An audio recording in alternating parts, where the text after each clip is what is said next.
Well, hello everyone, and welcome to the finals of the Great Pitch Contest. We have a full house here at Concordia Design, so we are very happy that a lot of you joined us on site as well. As you know, the competition is very dynamic, so without further ado, I will introduce our judges. First up, we've got Wiktoria Przybylska, a startup program manager at Microsoft.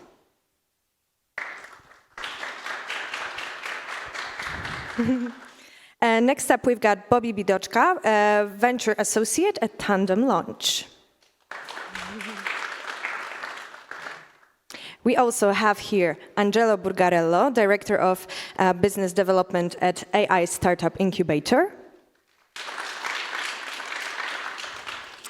And Adrian Kondrad, Head of Pitch to London at Plugin Foundation. Okay, so our first startup will be joining online. So let us see if Szymon Bazan and Alpha Moon are ready. Yes, I'm ready. Super. Perfect, we can see you here. Okay, so if you are ready, then I'm ready. Feel free to kick off. You've got 3 minutes to pitch, followed by 4 minutes of Q&A. Good luck. Okay, thank you. Hi, everybody. I'm Simon, and today I would like to tell you about our platform for intelligent automation based on document and text processing. I don't want to convince you that automation is a very hot topic today, but still, a lot of companies are struggling to automate even the simplest tasks. Before we developed our platform, we did a little research. And we started with accounting companies. We discovered that there's almost no automation there. And accountants waste almost 40 hours a month on manual data processes. And you can believe that they were pretty upset about it. But this is not only a problem in small accounting firms. Each year, companies waste billions of dollars on manual data entry from unstructured documents. And we discovered that this is a real problem in the market. To solve this, we created this platform. The platform allows you to have all data sources stored into one place. We don't care about data type. It can be PDFs, images, doc files, and many, many more. And then the real magic happens. Our AI engine is able to take unstructured data and put it into structured form that you can use for further analysis, or you just can send it to your other systems like CRM, RPA, and many, many more.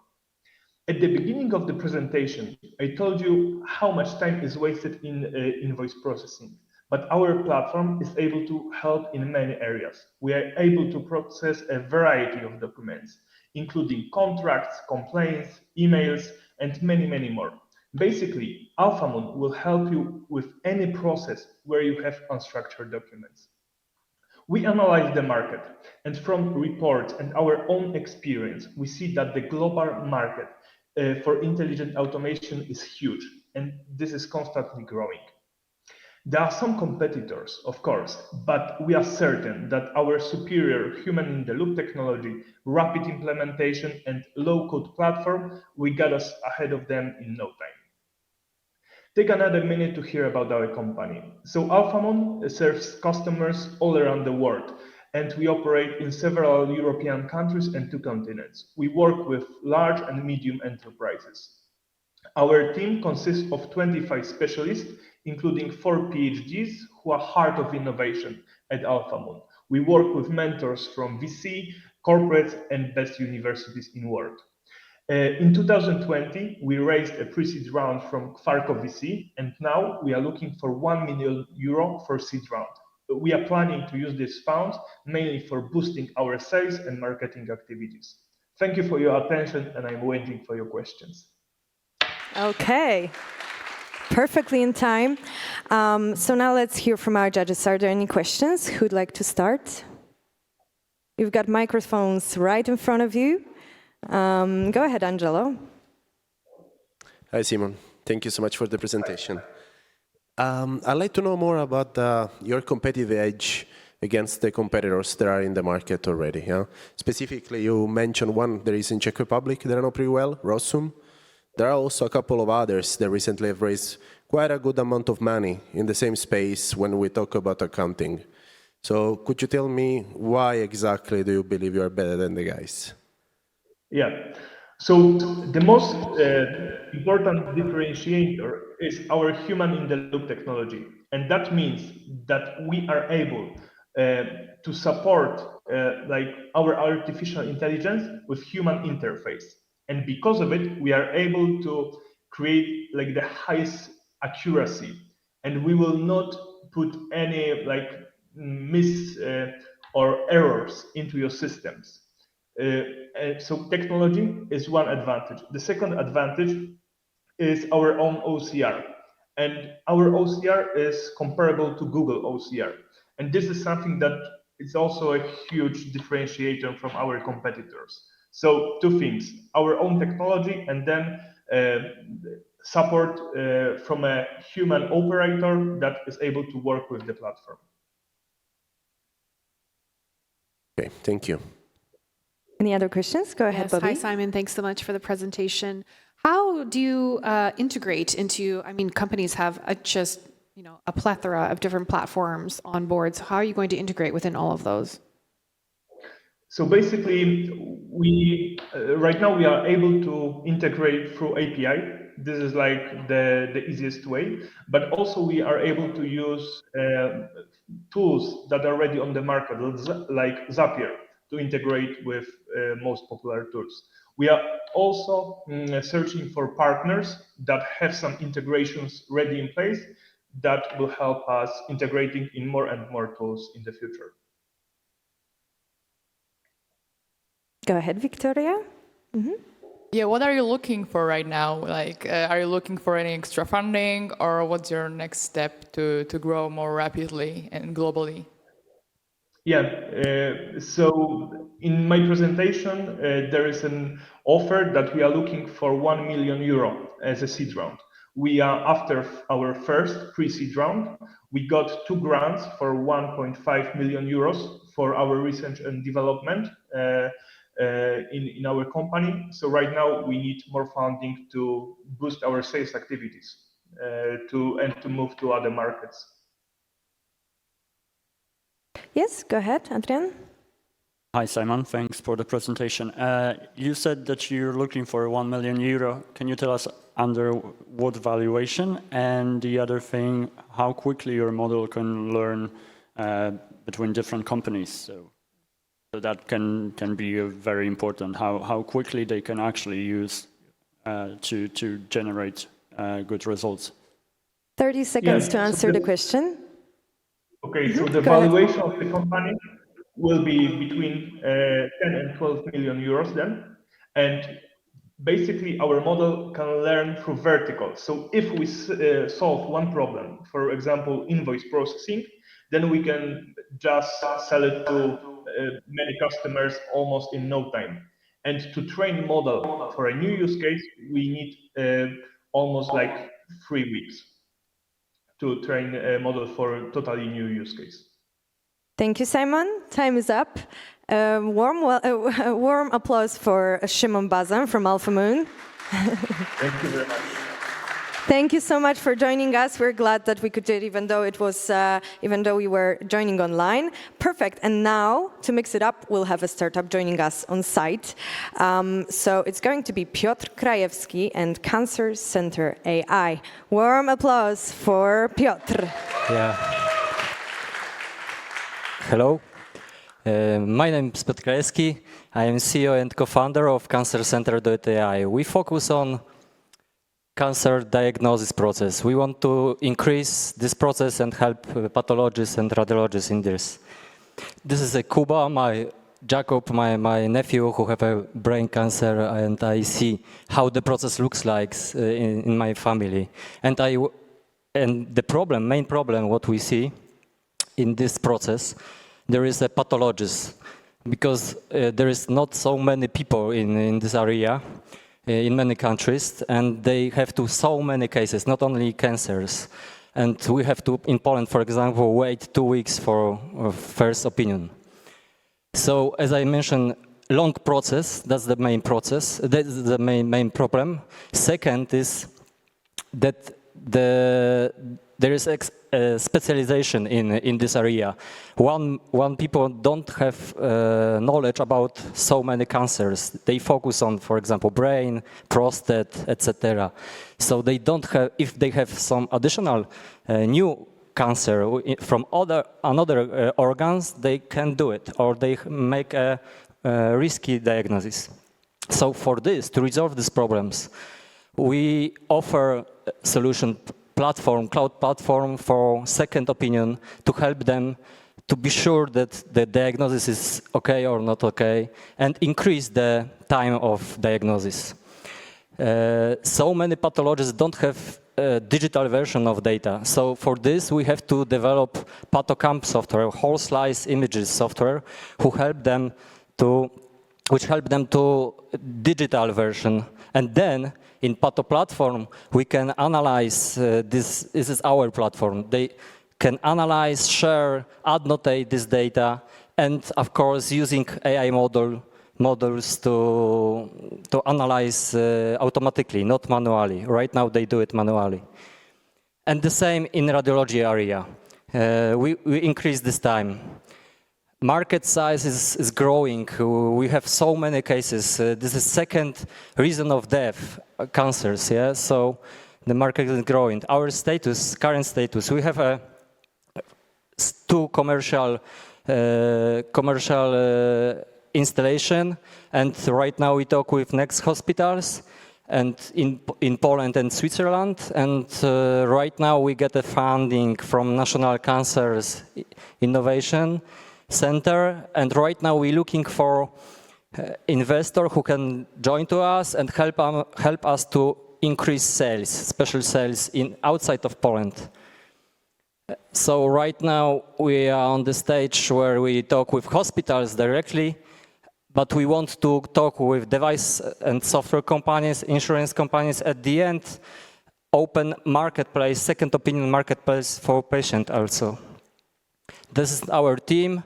We have an interdisciplinary team, data scientists, oncologists, radiologists, pathologists, and it's growing, especially if we talk about physicians. Our partners, it's not so many times. So right now we're looking for 2 million to going global, to help special pathologists and radiologists in their diagnosis. Thank you, and if you have any questions. Yes, let's have a round of applause for Cancer Center. Yes, let's move straight to the questions. Who'd like to start from our judges? Are there any questions? Hi, can you tell us a little bit more about the business model? So I saw that there was a fee per case and also like a microscope costs. Yeah, so right now when we are on the stage where we cooperate with hospitals and department pathology, department radiology, our business model based on SaaS, if they open, and or on-premise version. So SaaS, if we talk about license, yearly license fee, and additional if they want to on-premise version, installation costs.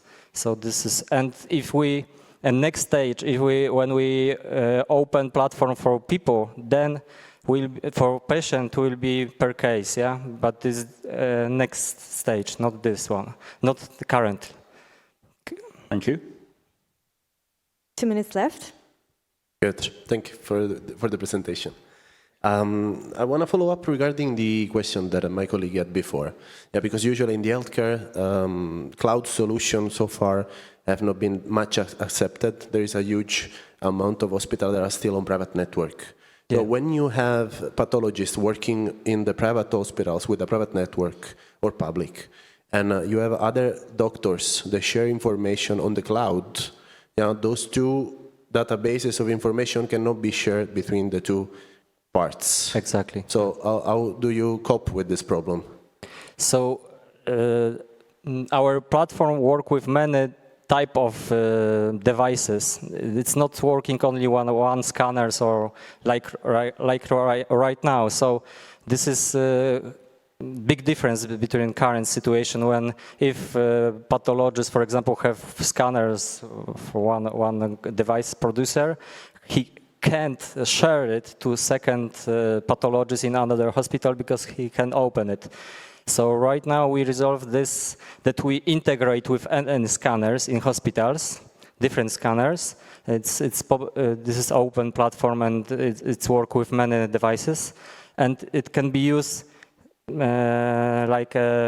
for daily jobs, but at the end they can share it to other colleagues by this. I'm not sure if I explained, but answer for your questions, but yeah. Go ahead, Bobby. Okay. Hi, thanks again for the presentation.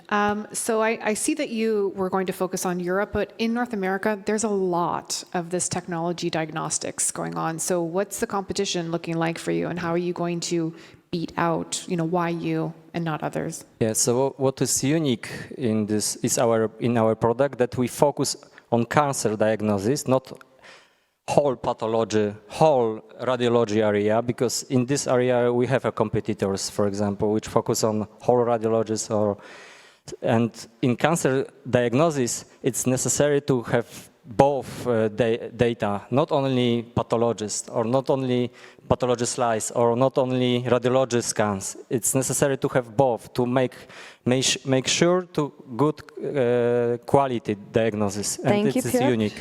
Thank you very much. Thank you. Let's have a round of applause for Piotr again. Thank you so much. Thank you. And please, let's welcome our next startup here on site, and that's Ewelina Netula from Kinderpedia. Aha, we lost a click. Okay, Piotr, do you have the... That's okay. We are back. Can we set the clock and kick off? Let's wait for the timing to appear. Okay, feel free to start.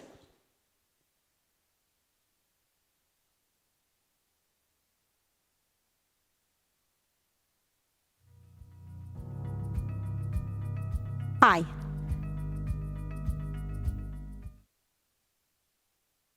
Hi, I'm Evelina and I represent Kinderpedia. We are the complete communication and management solution for schools and childcare centers, built in Romania and recognized across Europe for innovation and social impact. Our all-in-one digital tool reduces teachers' administration time by 6 to 9 hours a week. It dramatically improves parent engagement in education, and it builds trust between teachers and parents. Also, it gives school management a 100% line of sight over all activities. Kinderpedia is cloud-based. It is scalable, multi-language, and multi-currency. The solution is available on the web as well as through native mobile apps for both school and family. We monetize through a subscription model paid by the school. There are more than 2,000 schools on Kinderpedia from 3 continents, and our MRR exceeds 50,000 euros. Schools bring their entire community on Kinderpedia. They set up classes, invite teachers, students, and parents. Teachers create their classes schedule from the app once a semester and set the recurrence. Then, from their mobile devices, they take attendance, they grade students, they schedule assignments, correct them from their smartphones, and they can turn any class into a video conference if needed. For younger students, Kinderpedia helps educators share updates with families with just a few taps. This way, parents are constantly connected to children's experience in school and kindergarten, and they never miss anything important. Kinderpedia gives, with personalized reports, managers a complete perspective over their institution at any time. Schools can set up their invoicing automatically on Kinderpedia, and payments are done by parents from their mobile apps.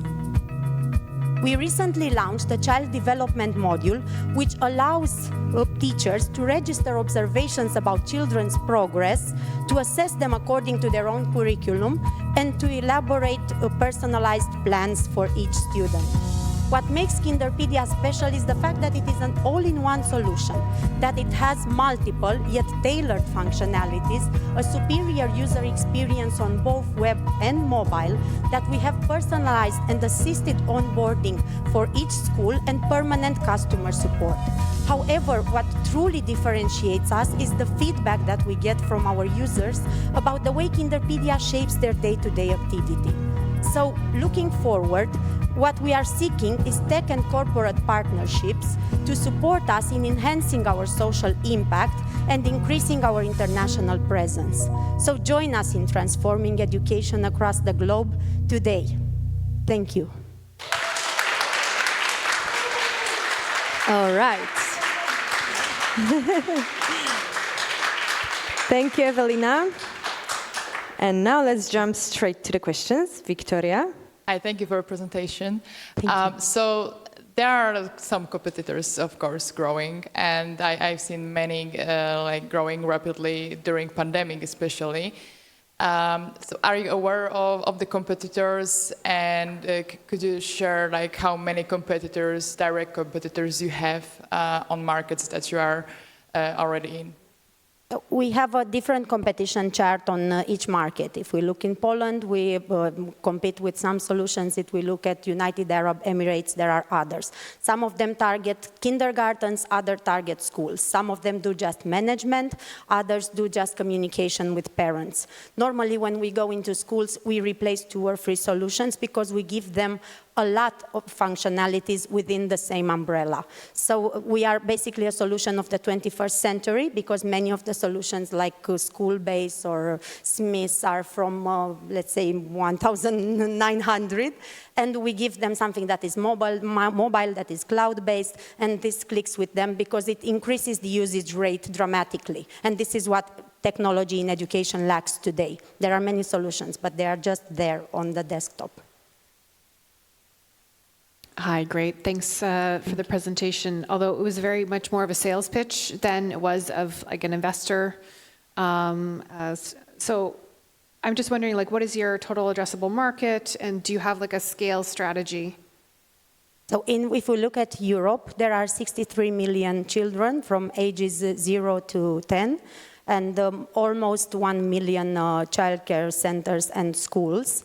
We are focusing both on 10 European markets as well as some individual markets across the globe where we already have presence through one of our partners, which is Maple Bear. They are the biggest Canadian education school franchise, and they chose Kinderpedia as their infrastructure solution for all their schools and kindergartens in 2 regions already, and we are scaling up in a few more. Okay. Any other questions? Go ahead. You got 1 minute.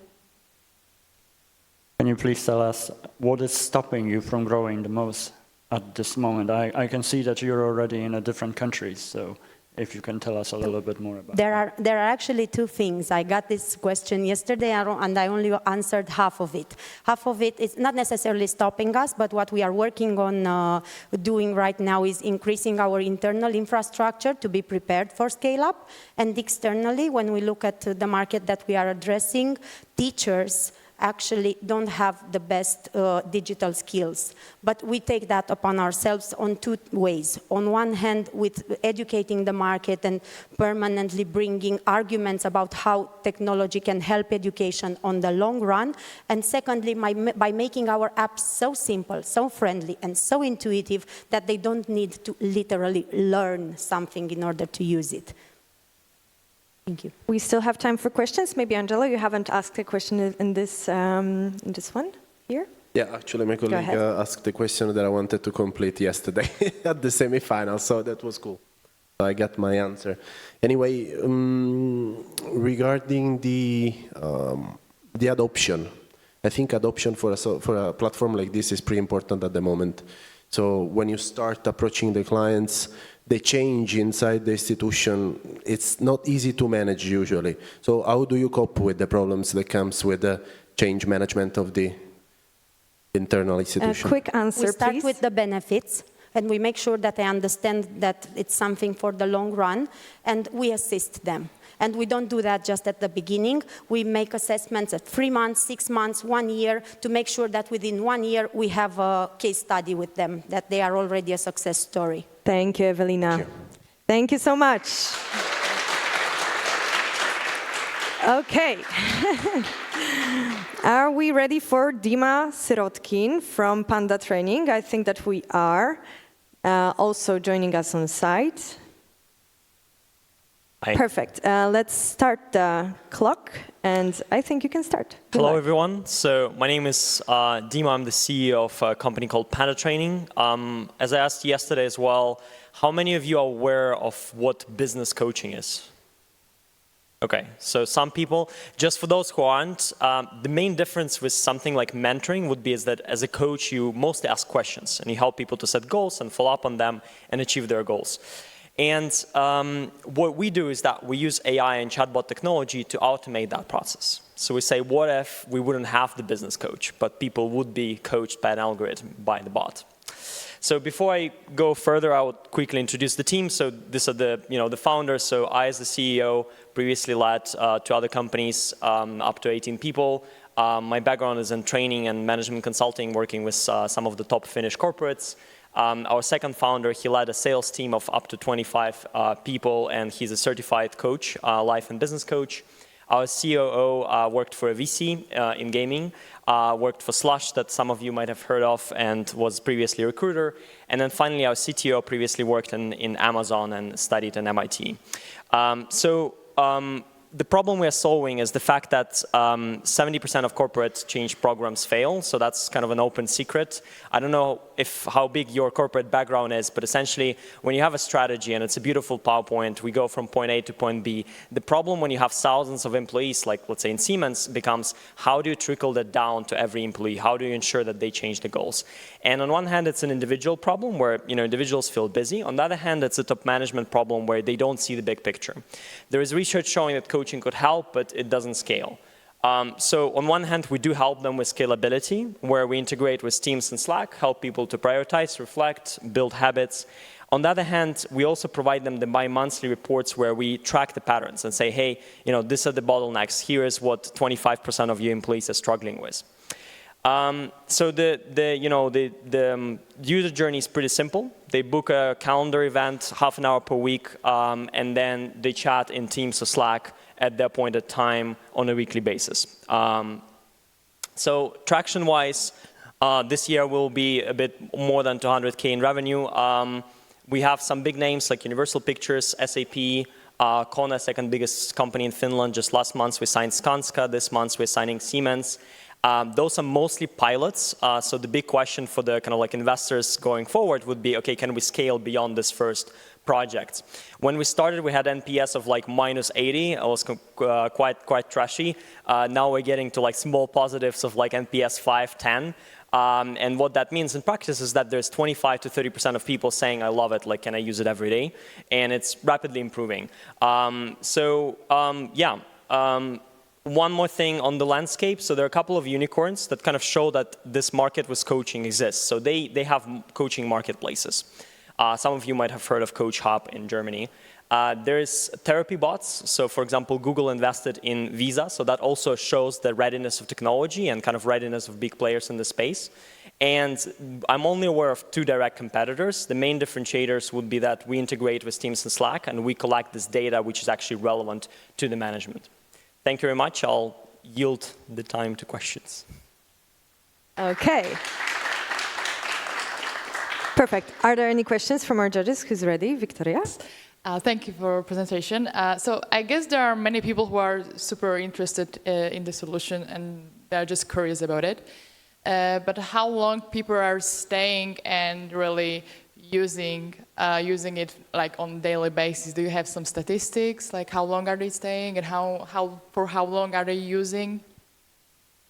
So before we switched to SaaS fairly recently, which is like a yearly subscription, we had mostly this kind of like first 3 months projects, and we had in the beginning it was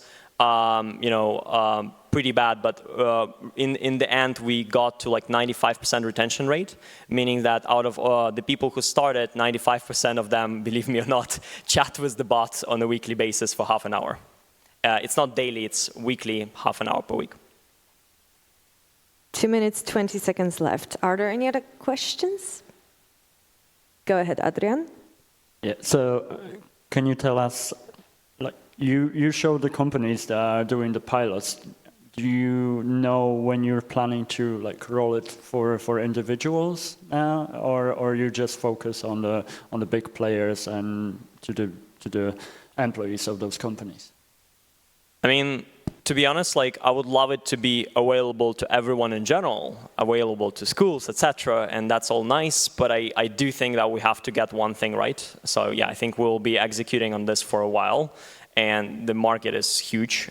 Like this change management, it's like every corporate that exists has the problem. So yeah, I think we'll have to focus on this.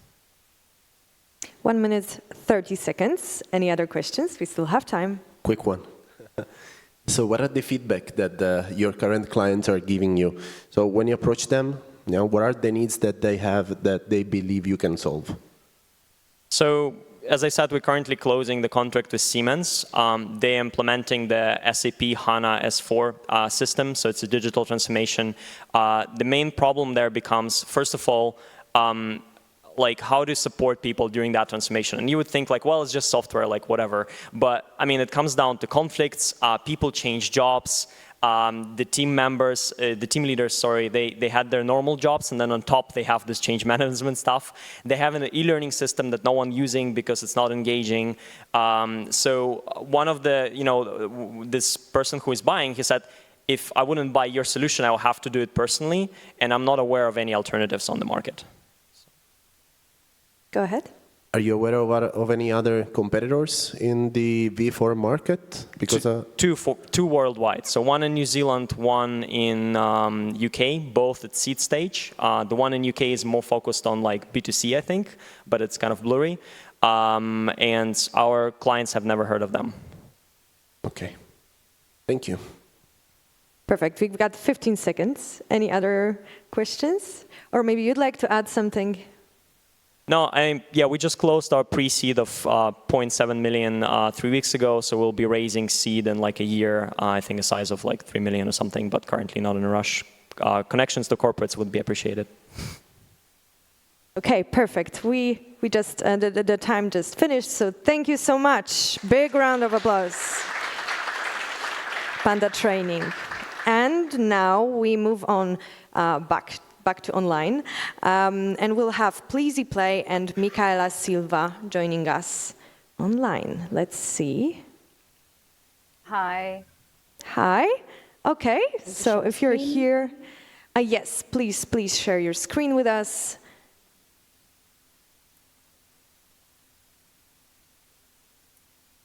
Okay, it's loading. Yes, we can see it now. It's full screen. Superb. We'll just start the clock right now. You can feel free to start. So, hello. And today I'm going to talk about a fundamental thing for couples' health and happiness, and that's intimacy. I'm Micaela, and I'm the CEO and founder of Pleasy Play, and we make intimacy effortless. Do you remember the fiery days of a new relationship where nothing gets in the way of passion and romance? Well, as life goes on, time does get in the way, and it's easy to get too comfortable with your partner. Actually, only a third of UK adults are happy with their sex life, and intimacy issues affect 1 in 5 couples. And the solution? Well, now they have Pleasy Play. Pleasy Play is a subscription service that has an app and a box that helps couples reignite the passion. How do we do that? At $29.90 a month, we send various challenges a week through the app with exclusive content, and we also send a curated intimate product box every 2 months. The challenges reignite the conversation and make the relationship a priority, which in hindsight improves intimacy. Challenges are focused in fun and novelty and are also personalized to couples' tastes. The box is also personalized and curated to each couple. It also makes things a lot more fun with high-quality products and increases retention rates. We are inserted into the sexual wellness market which is expected to be worth over $125 billion by 2026. And we're focused on the highest forecast growth markets in Europe. Our main market is the UK, and we intend to launch and expand to Germany and France by mid next year. But why us? Well, we are the only subscription service that is designed for both couples with product and content. And we also focus on prevention rather than cure, and we make it fun. We also execute quickly and effectively. We went from a bootstrapped MVP with paid clients to an acceleration program with VCs and a pre-seed round of 400K, also led by Indico Capital Partners, and we also participated in the Google for Startups. And in less than a year, we have a podcast in the top 30 of UK and relationships and sex podcasts.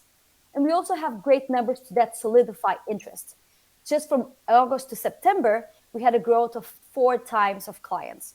We have a lifetime value of over 240 euros, 8 months lifetime, a gross margin of over 50%, and a retention rate close to 90%.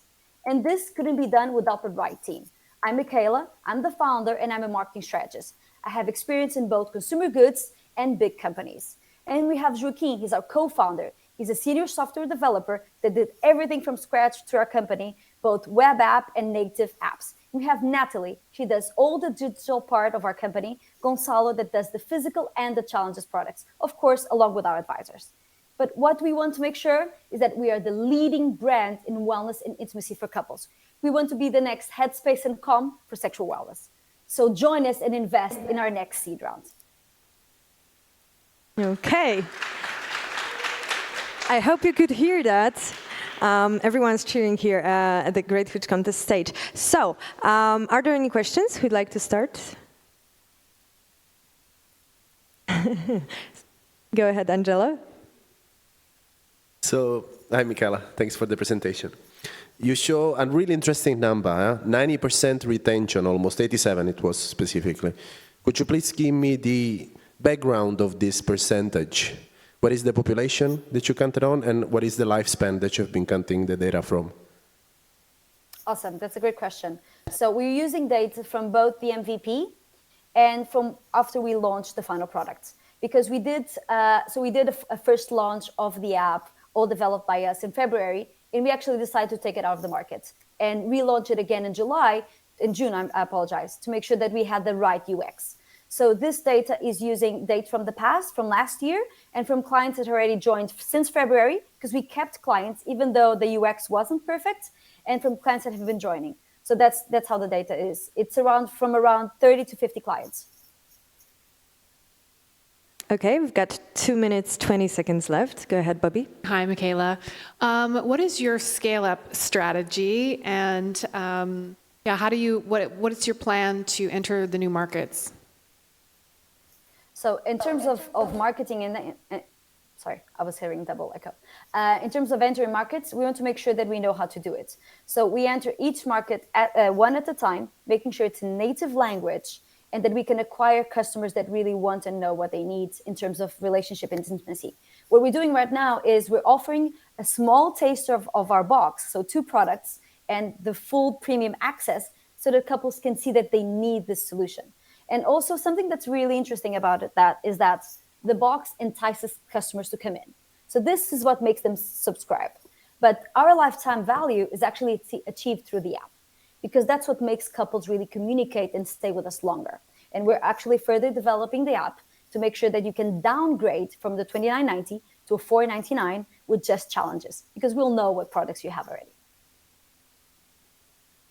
I hope I answered, Bobby. Go ahead, Adrian. We have 1 minute. Thank you for the presentation. Can you tell us about your user acquisition? So, are you targeting users who want to go for therapy for couples, or more for people who just see that they have problems and they're looking for different solutions that can help them? That's the beauty of it. We don't target people that have problems. And I'll tell you why.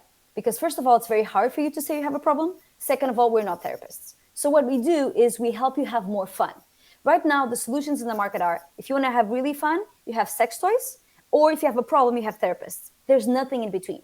So what do you do if you're in a relationship? You go out to a bar, you go out to a pub, you go out to a restaurant. That's what you have. And we are that gap in the market. So we help couples have fun in a more interesting way. So our target is couples 25 to 35 years old that want to try something new and spice things up. We've got 13 seconds left. Anything you'd like to add, Michaela?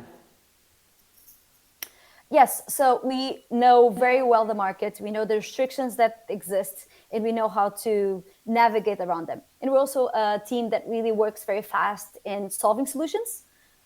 So if you want a very working team that knows what to do and is willing to go the extra mile, that's us. Join us and invest in the seed round. Thank you so much. Thank you. Let's have a round of applause. Perfect. And now let's move to Swap. It will be we are right in the middle at the moment. So we'll be joined by Shimon from Swap, also online. Hi. Hi, hello. Hi, Can you Shimon. hear me? Yes, we can, and we can see your presentation as well. We have started the clock, so go ahead. Good luck. All right, hi. My name is Simon, and I'm a co-founder of Swap. And we are a startup, impact startup based in Warsaw. And I would like to introduce you someone. Please meet Anya. Anya is an eco-aware person, and she has just run out of washing liquid, and she's forced to throw out the empty plastic bottle to the trash. But she doesn't want to do that. She doesn't want the plastic bottle end up in the ocean, like probably all of us. So what can she do? Well, next time she can buy some washing liquid in a reusable bottle like this one. And when detergent will finish next time, she can go, for example, to Carrefour store in Warsaw Bemowo and refill a reusable bottle with our refill station like this one. And she already done it more than 10 times since we have opened 2 stations in refill station in Carrefour in Poland. And this is a win-win situation. Why? Because Anya meets her needs, producer produce less plastic than before, Carrefour gain new customers, and Swap connects all sites and of course makes money. How? This is our simple business model. We have a profit from the renting, sales margin, and from the services. Now have a look on our market. Market value just of dishwash liquid is more than 200 million euro, and we would like to achieve at least 1% of it. Here are some of our competitors, and the bigger one, Beauty Kitchen, is going to launch around 1,000 refill stations in UK in next 2 years. But here's comes sustainability as a service by Swap. This is what Swap ecosystem looks like. We are providing refill station all together with smart packaging and mobile app. Software solution play a major role in our model. Refill station are only the primary touch point in the retail. However, all the value is brought together with the connected solution for various user segments. And this is how our refill station looks like. And actually, this is the perfect time on the market for our solution. We have already signed contract for implementing more than 40 stations in Poland in next 4 months.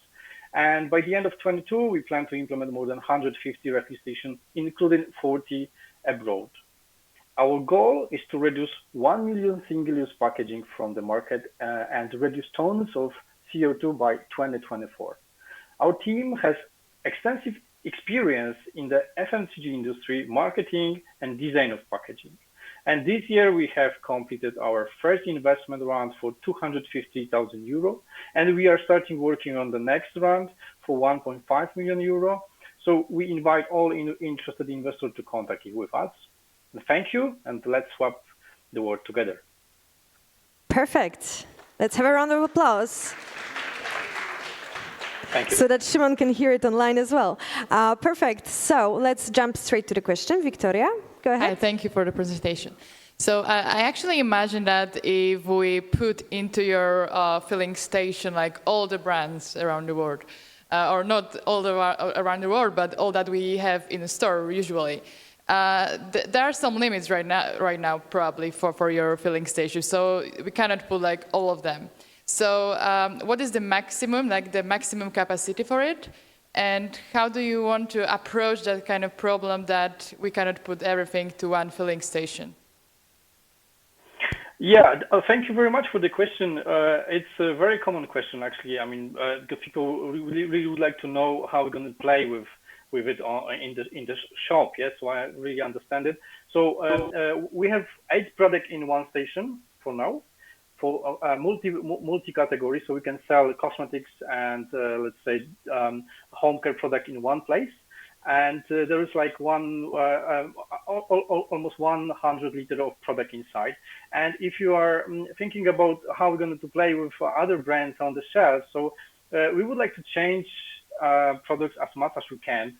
And the product which will be not rotated too much, we're going to replace it with a better one. But mainly, I mean, we are now in the world, living in the world where everyone and talk about the reducing consumption. So we also think about it. So we think that we need to pick up the right hero product in our station and sell it through the customers. So customer we can pick it because of the value we are giving, not of the differentiation they can get from the shelves. Okay, 2 minutes left. Go ahead, Bobby. Hi, Simon. Thanks for the presentation. So it looks to me like this is rather a labor-intensive job of going around and emptying and all of the stations, and I'm not sure what your profit margins are, so you could talk about that. And also, are you using electric vehicles to go around and collect, or gasoline vehicles? Thank you very much, Bobby. So first of all, our model, we would like to use, I mean, we are using actually the stuff from the shop to help us replacing the big containers in the refill station. Our service is just sometimes coming to the station and check if everything is okay, clean something, etc. And so this reduces cost for our sites. So we don't need to come to the to every, I don't know, 100 of shops and replace bags by ourselves. I mean, we can help it, but mostly this is the job for the retailer. And if you are talking about the driving, so for now, we are going to buy actually some some cars, and probably there will be a hybrid cars or electric cars. But on the end, we will see. Of course, we are thinking about kind of bicycle. But you must know that we live in Poland, so the energy is not so clean for the electric vehicles. So, but anyway, we are trying to be very sustainable in every part of our business, not only the driving, but it's like a challenge for us as well. I know. Thank you. Okay, 20 seconds left. I'm not sure there are any other questions. Would you like to add something, Szymon? Yeah, I think we are living in really good. I'm sorry, I want to say that we are trying to learn very much every day, and we know how to talk with the big players on the market. We see that our solution is very demanded from the market. People love it. People want to have it close to their home. So we believe this is the next generation of selling points in the future. So we believe very much in the transition from the linear consumption, linear to the circular economy. That's why, yeah, we would like to provide our solution as much as we can. Thank you. Perfect, perfect. Thanks a lot. Big round of applause for Swap and Szymon. And now let's move on to our next startup joining online, Jeff Bennett and Morari Medical. Let's see if we can get you here on our virtual stage for all our attendees here in the room. Yes, I can see your slides. I cannot hear you. Can you say something? Yeah, can you hear me? Yes, perfect. Okay, feel free to start now. Good luck. Okay, thank you. In the 3 minutes it takes me to deliver this pitch, 30% of men would have experienced an ejaculation due to a condition known as premature ejaculation. And yes, I just did use the word ejaculation during a pitch. The reality is premature ejaculation is the #1 male sexual dysfunction. Many people are surprised to hear about it because men don't like to talk about it and doctors don't like to bring it up because they're not happy with existing treatment options. In addition to the 30% of men that suffer from the condition, we estimate there's another 40% of men that don't meet the clinical definition, but are looking to last longer. So all total, that's 70% of men walking around that are looking to delay an ejaculation at some point. Premature ejaculation is just one segment of the massively growing sexual health and wellness space, which is a multi-billion-dollar industry right now and growing crazy. The impact of premature ejaculation is obviously not life or death. This is about quality of life. And probably the most important partner impact of this is the lack of satisfaction. Yes, the guy has the issue with PE, but their partner, whether their partner is male or female, is the one that's not being satisfied. Current treatment options are substandard. They consist of antidepressants, which have a side effect of delay in ejaculation, but also all kinds of other side effects, and then sprays and creams that you can rub on the penis that take time to absorb or can rub off on the partner. We are developing the world's first neural stimulation-based product that is worn in the perineum. This is a prototype of a patch, working prototype, where it is a razor blade business model. We have a reusable, rechargeable electronics unit that will attach to a single-use patch. This is placed in the perineum. The perineum is the area between the scrotum and the anus. And why there? That's where the ejaculatory nerves combine from the penis to the brain. And what we're trying to do is deliver mild electrical impulses to confuse the nerves or turn down the volume of nerve activity temporarily. So it's worn during intercourse and it's disposed of afterwards, much like the use of a condom. We have multiple testimonials from our feasibility study subjects, and our team, myself, I've got over 20 years of medical device experience. I'm joined by experts in sexual medicine, urology, and neurophysiology. We are basing a science-based approach and gathering data to support the efficacy of the product. To date, we've developed a working prototype. We completed a feasibility study where we saw a 45% increase in ejaculation time. We filed IP, and earlier this year, we were named by MedGadget as the most interesting consumer electronics show product in the medical category. And we have over 2,000 potential customers already in our database. In 2019, we were one of 4 companies that Procter & Gamble invited to their first ever innovation pitch, and we were awarded top prize, which validated the market opportunity from a global leading consumer goods brand. Our strategy is directly to the consumers, with initially the target market being couples in committed relationships who have tried various other products and toys and intimacy-related products. We'll expand from there. We're looking for $3.5 million, which will convert our product to a commercial prototype, get the FDA clearance, and begin building our brand. We'd welcome anyone to join us in this brand on helping millions of couples worldwide. Thank you. Thank you so much. Thank you, Jeff. And now let's move on to the questions. Who would like to start? Thank you very much for the presentation. So what is the timeline here? When do you plan to start selling commercially? And like in what locations first? We plan to have our first product launched in January of 2023. Given that we're using neural stimulation, we're delivering energy to tissue, our initial market will be the United States, and we have to go through the FDA process. Our timeline will allow us to get through that process to demonstrate safety. We're not looking to demonstrate efficacy from a claim standpoint initially, but it's safety and launch in the United States with FDA approval, and then take it to other geographies that recognize the FDA clearance. Okay, we still have 2 minutes, 30 seconds. Any other questions? Go ahead, Adrian.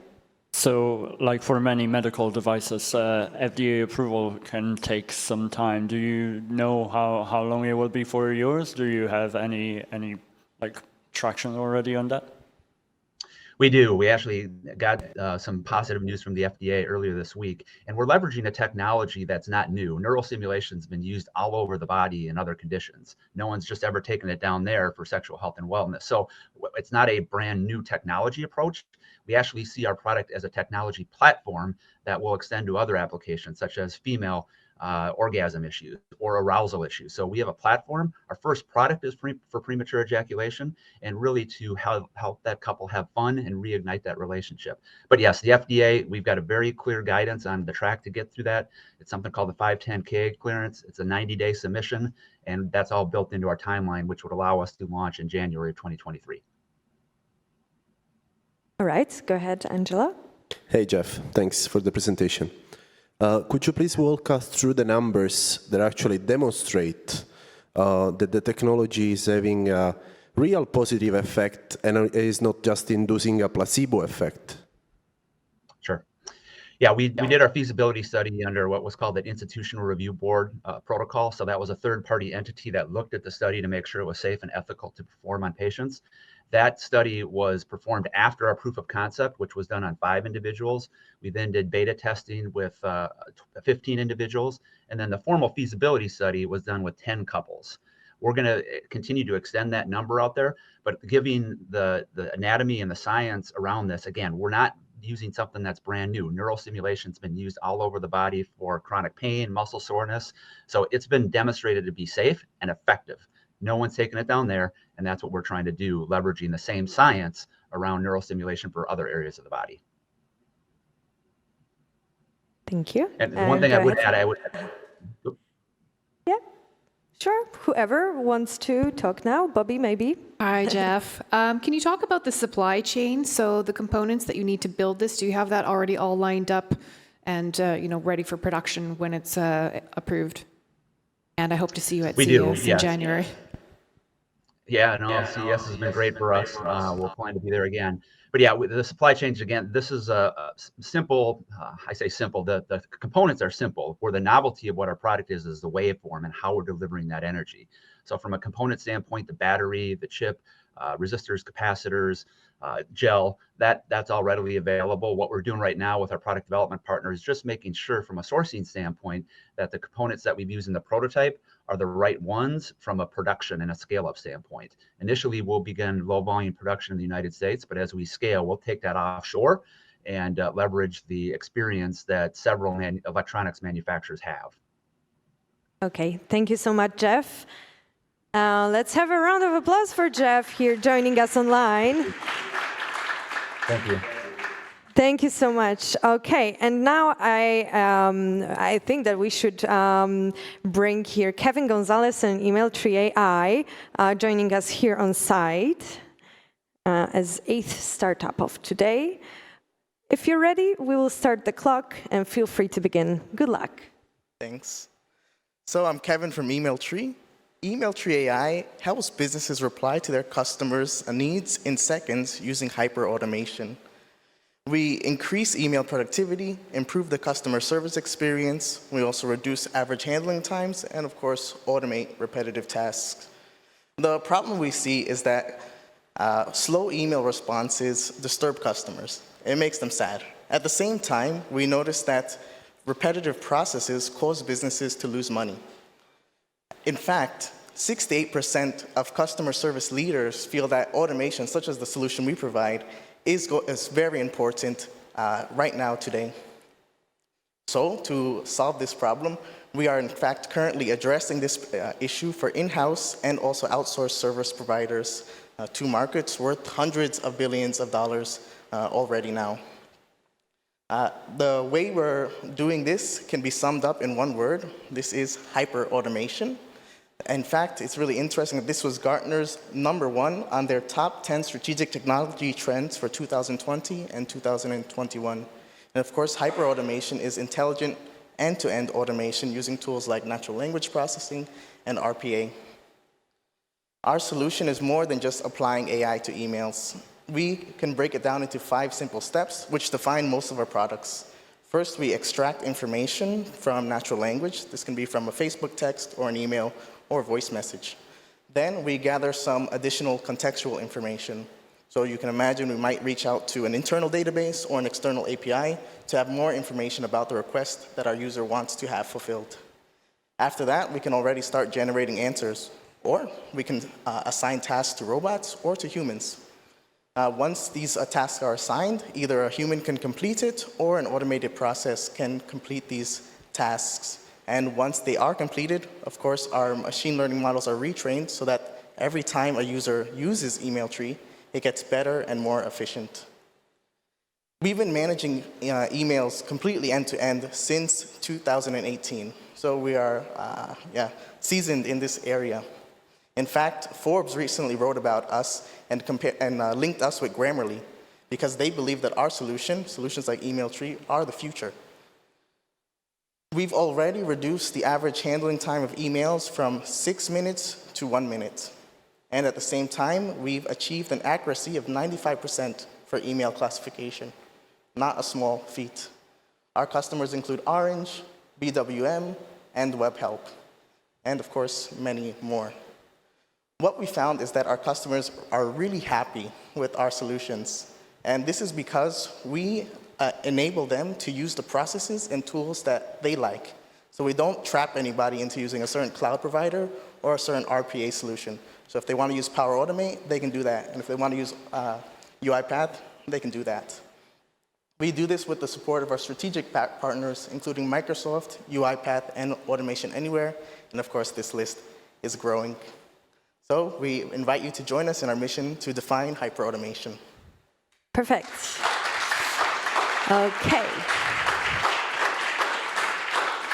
Let's jump straight to the questions. Are there any questions from our judges? I can see Angela. I think that you want to start. Go ahead. Hey, Kevin. Hey, Angelo. So tell us what is the next step on your roadmap? At the moment, we're looking right now to enter into the healthcare industry. This is something very interesting to us. And also we're looking into going global. In fact, we want to scale up and see if we can address a mass market application of our technology. No problem. Victoria? Hi, Kevin. So how big is your team and what's your background? Yeah, we're about 30 people at the moment. We got about 20 engineers or so, and maybe 10 in the business side. Myself, I'm on the engineering side. I'm a principal software engineer. Hence why I'm a little bit nervous talking in front of large groups of people, but it's okay. Okay, I can see Adrian has a question for you. Can you tell us about your competition?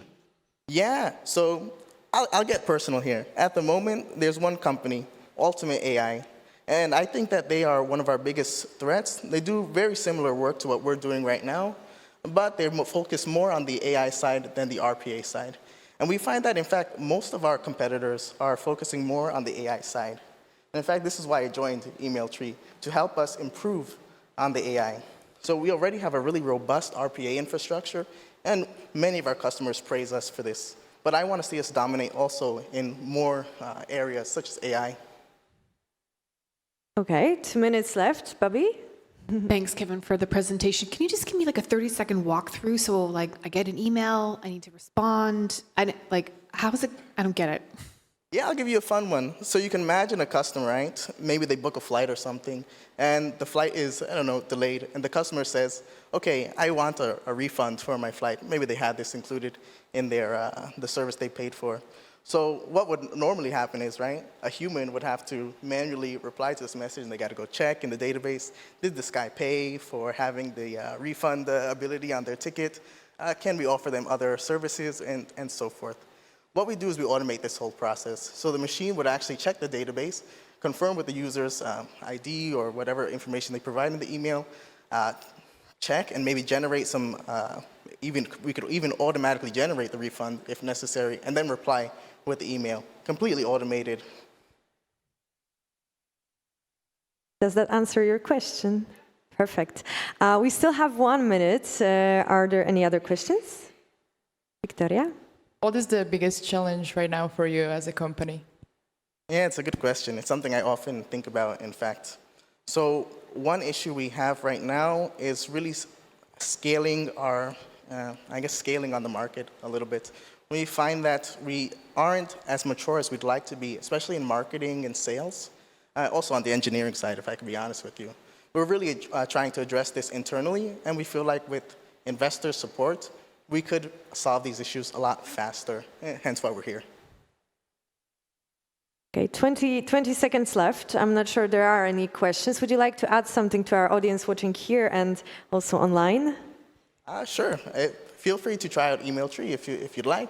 We'd love to have as much feedback as possible. And it was really great to see the other pitches today. I'm really impressed with everyone's performances. Okay, thank you so much.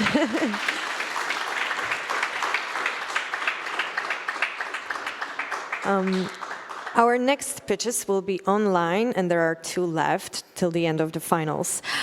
So first up, we'll meet with Rise and Vikas Bola. Are you here with us? Hi, can you hear me? Yes, we can hear you. And we can right. see you and your presentation. So we are starting the clock right now. Feel free to start. Good luck. Thank you. Hello from Berlin. My name is Vikas, and we are building a crypto platform for creators. If you look at the last 15 months, growth and engagement on social media almost doubled, inflating the overall creator economy to 150 billion. Another massive trend during this time was crypto adoption. There'll be 1 billion crypto wallets by 2024-25 as per World Bank. We believe combining these two trends are a massive opportunity to monetize all the engagement that's happening on social media with crypto peer-to-peer payments. So what are the problems that we're trying to solve? The first one is monetization. 90% of the creators don't make money, while platform flourishes with more content. The second is crypto is still not mainstream, and even with all the hype around NFTs, if you're not crypto native, you don't know where to start. That's why we're building Rise, a blockchain network that enables creators to build their independent economies by launching their personally branded cryptocurrency as creator coins. We've been working with creators ground up to build a product that enables creators, a community, or even a brand to launch in 3 simple steps, no technology experience needed, with an easy to mint coin feature. Creators could fundraise or get tips through these creator coins from their followers. Creators could also unlock direct access as private and group chats and create revenue streams as unique collectibles, such as content and digital art as NFTs. They can have brand deals, merch, or even a masterclass. Let's talk a little bit more about creator coins, which are also known as social tokens. They are backed by Rise token, which is network's liquidity token and carries real monetary value.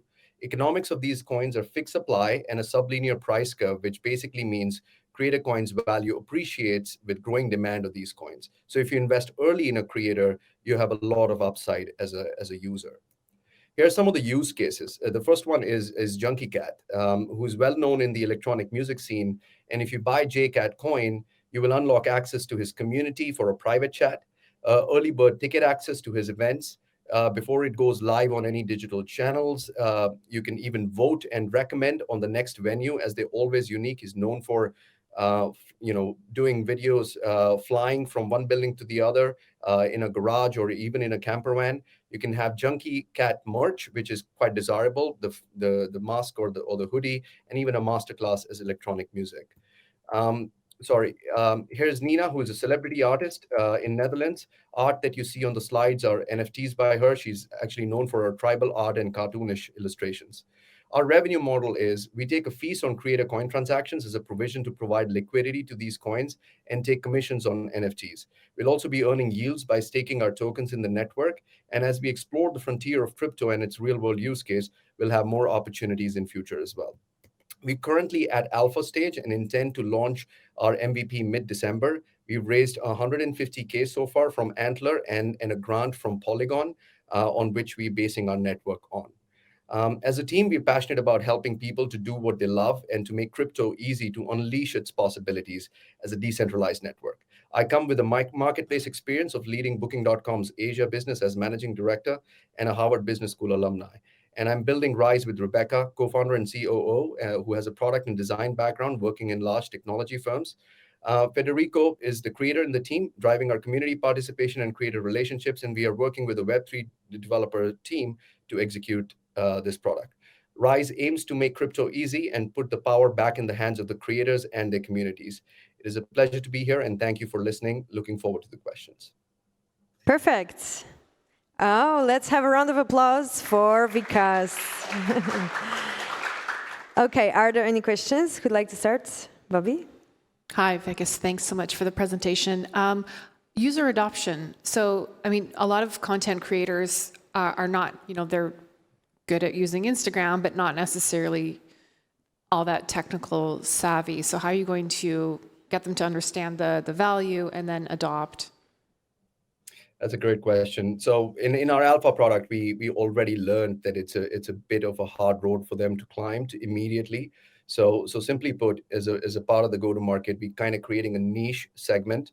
So the first niche for us to launch are electronic music artists and digital artists. Now this segment knows crypto quite well. I mean, compared to the rest of the creators, and we're going to leverage on their outreach to kind of attract users. But also we are intending to do or we already started doing that. We're running a channel on Discord where we're doing education pretty much every week. We're talking about the new use cases that we're getting. We're talking about what are the new trends of crypto, and we'll also be doing newsletters, which we will be sending across to our database as well. Great. Okay, Victoria. Hi, Vikas. So how many artists are already onboarded to your platform? How many do you have? So in the alpha product, we worked with 30 artists.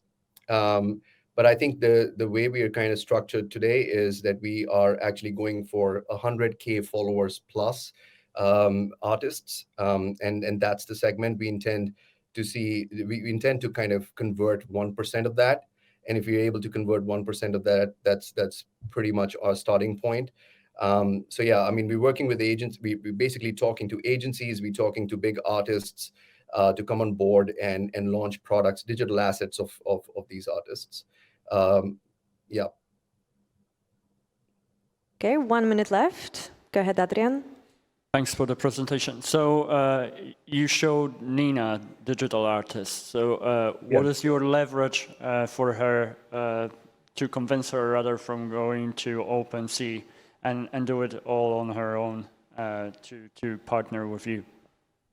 Absolutely. So in the first phase, we are going to work with electronic music artists. So we're going to get these assets in, and that's the first step. We're going to build a collaboration platform on top where artists like Nina would come and basically create art along with music or along with existing digital assets. And in that collaboration, create a metaverse. Now, you could imagine that like a musical metaverse where you have a digital city that has been created by, example, Nina, which flows with the music. Now, those are NFTs, which are, in our principle, quite highly desirable. And I think we're the first ones to do it as well. So, you know, the product that you see from a perspective of social tokens, which kind of interoperates with NFTs, we probably would be the first one if we are able to execute this really to the T. Thank so you, that's the value Vikas. prop. We ran out of time here. Thank you so much. Let's have a round of applause again for Vikas. Thank you for joining. And now we will be connecting with Sebastian Starzyński and TakeTask.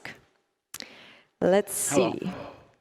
Hello, we can see your screen perfectly, so feel free to start now. Good luck, Sebastian. Great, thank you, thank you. Nice to see you virtually. I'm Sebastian. I'm the founder and the CEO of TakeTask. I'm a serial entrepreneur.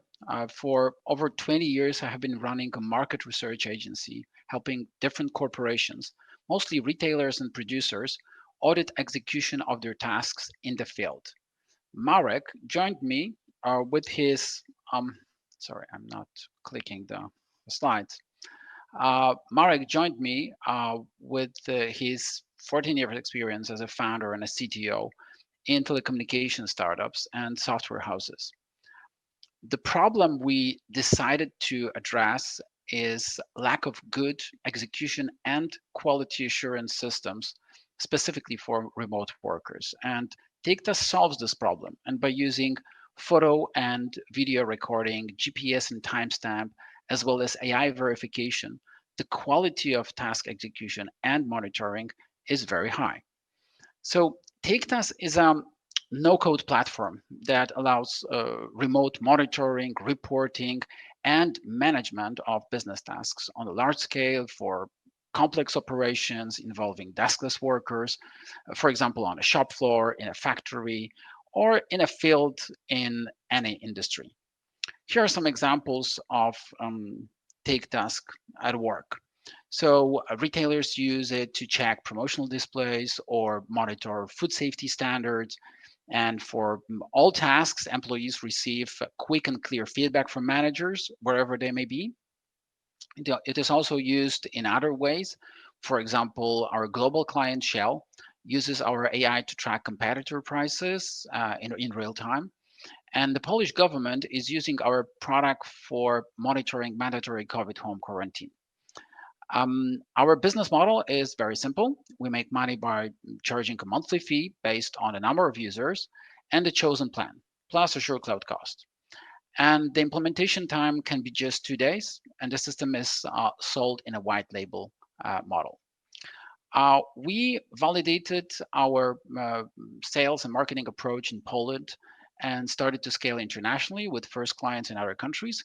We also have an indirect sales channel via multiple partners like consultancies, telecoms, and IT integrators. Additionally, we are a Microsoft managed independent software provider. We are the first company in Poland with listing in Microsoft Marketplace. So all those channels allow us to explore new industries and geographies. Our total revenue in 2020 was 1.2 million euros. This year, we reached this level in August. We got 2 significant contracts from the government, this light green color, but public sector is not our target sales segment. Enterprise clients are. And regarding the market, we're in a collaboration software market. It's a big market. It expands. It's supposed to expand from 9 to 30 billion in the following years. Now, our competitors fall into 3 categories. We take their best tactics and combine flexibility and scalability with kind of a multi-industry approach. In the last years, we concentrated on product development. 70% of our team are IT developers. Now we are ready to scale internationally, but rapid expansion requires additional funds. So we have launched the pre-A round in Q1 this year, but did not close it in full. That is why we will launch our pre-series A after we reach something like 80K MRR, what will happen in mid-2022. Thank you. Thank you so much. We've got, yes, let's give applause to Sebastian. And now we've got 3 minutes for Q&A. Who'd like to start? I can see Victoria. You'd like to start. Thank you, Sebastian, for the presentation. So correct me if I'm wrong, but you've been on the market for quite a long time, I mean a few years. What's stopping you from growing rapidly, internationally, globally? Is there any reason for waiting till now? Yes. Generally, we are not a simple system that is easy to copycat. We are enterprise software. So we do not solve one single easy problem that you can just launch a campaign and have massive adoption, and then your clients have a problem with that they have to have another system that will solve another problem. We are a very robust, complex system. And what we did, we are an enterprise system which has no-code features and also SaaS features in terms of adaptability. So we needed to raise over 1 million euros to develop the system. Now, when with growing number of clients, we want to scale. But in order to scale, there are 2 ways. One is sales with sales teams, business development managers, which you need sufficient funds to do it because we want to already scale it in other countries. The second one is going full SaaS, which also requires funds for marketing. Okay, 1 minute left. Bobby?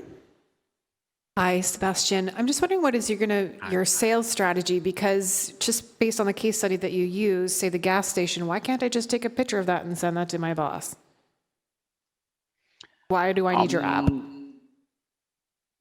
Yeah, they could, but if you want to, for example, have pricing data in real time, done by AI, and with a GPS and timestamp automatically sent to your pricing system instantly, it requires a lot of work, and our client already has a huge additional margin on data quality that we provide, and this is all along. So of course you can do it manually. It will be fast. It will be slower, less accurate, but you can do it. So we give this additional edge for those companies.